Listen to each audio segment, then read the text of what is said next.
കർത്താവ് യേശുക്രിസ്തുവിൻ്റെ അതിവിശുദ്ധ നാമം വാഴ്ത്തപ്പെടുമാറാകട്ടെ.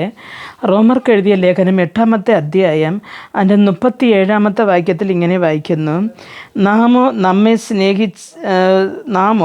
നമ്മെ സ്നേഹിച്ചവൻ മുഖാന്തരം ഇതിലൊക്കെയും പൂർണ്ണ ജയം പ്രാപിക്കുന്നു എന്ന് കാണുന്നു.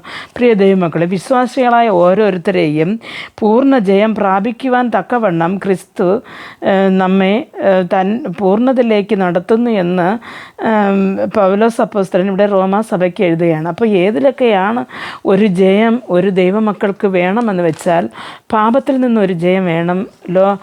ജഡം, പിശാച്, ആകെ എല്ലാത്തിൽ നിന്നും ഒരു പൂർണ്ണ ജയം നേടിയാലേ നമുക്ക് സ്വർഗരാജ്യത്തിൽ പോകുവാൻ പറ്റത്തുള്ളൂ. പക്ഷേ ഇതൊന്നും നമ്മെ ക്രിസ്തുവിലോട്ട് അടുപ്പിക്കുവാനോ അല്ലെങ്കിൽ ദൈവരാജ്യത്തിനെക്കുറിച്ച് ചിന്തിക്കുവാനോ നമ്മെ പലപ്പോഴും അനുവദിക്കുന്നില്ല.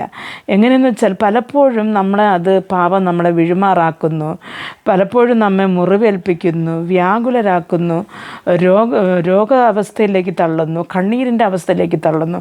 അപ്പോൾ ഇതൊക്കെ വരുമ്പോൾ നമുക്ക് ക്രിസ്തുവിനോട് അടുത്ത് നിൽപ്പാനോ അല്ലെങ്കിൽ ദൈവരാജ്യത്തോട് അടുത്ത് നിൽപ്പാനോ പറ്റുന്നില്ല. പക്ഷേ നമ്മുടെ കർത്താവായ യേശു ക്രിസ്തു ഈ ലോകം, പാപം, ജഡം, പിശാച്, മരണം എല്ലാത്തിൽ നിന്നും ജയിച്ച ഒരു വ്യക്തിയാണ്. അപ്പോൾ ആ ഒരു ക്രിസ്തുവിൽ നാം ചേർന്നിരിക്കുമ്പോൾ ഇവറ്റിൽ നിന്നെല്ലാം ഒരു പൂർണ്ണ ജയം നമുക്ക് കിട്ടുവാൻ സാധിക്കും. ലാസ്റ്റിൽ കർത്താവോട് ചേർന്ന് നിൽക്കുമ്പോൾ നമുക്കിതിൽ നിന്നെല്ലാം ഒരു വിജയം നൽകുകയും അതുമല്ല നമുക്ക് നിത്യജീവൻ നൽകുകയും ചെയ്യും. അങ്ങനെ നമുക്ക് ദൈവരാജ്യത്തിൽ പോയി ചേർക്കുവാൻ നമുക്ക് തനിച്ച് നിന്നുകൊണ്ട് അല്ലെങ്കിൽ ക്രിസ്തു വിട്ട് മാറി നിന്നുകൊണ്ട് ഇതിൽ നിന്നൊക്കെ നമുക്കൊരു ജയം വരിക്കാം എന്ന് വിചാരിച്ചാൽ അതൊരിക്കലും സാധ്യമല്ല. ഈ ലോകത്തിൽ നമ്മൾ നടക്കുന്ന ഓരോ കാര്യങ്ങൾക്കും നാം ദൈവത്തിൽ ആശ്രമിച്ച് ദൈവത്തോട് ചേർന്ന് നിൽക്കുകയാണെങ്കിൽ നിർബന്ധമായിട്ടും ഒരു പൂർണ്ണമായ ഒരു ജയം നമ്മുടെ ജീവിതത്തിൽ കിട്ടും.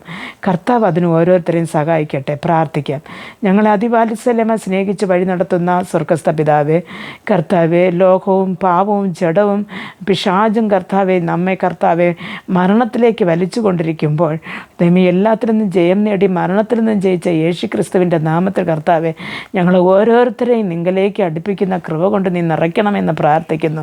ഞങ്ങൾ നിന്നിൽ ആശ്രയിച്ചുകൊണ്ട് ഇതിൽ നിന്നൊക്കെ ജയിച്ച് നിൻ്റെ രാജ്യത്തിൽ വരുവാൻ തക്കവണ്ണം ഞങ്ങളെ കരം പിടിച്ച് നടത്തണമെന്ന് പ്രാർത്ഥിക്കുന്നു. യേശു ക്രിസ്തുവിൻ്റെ നാമത്തിൽ പ്രാർത്ഥിക്കുമ്പോൾ പ്രാർത്ഥന കൃപയോട് കേട്ട് മറുപടി നൽകി തരണം നല്ല പിതാവേ. ആമേൻ.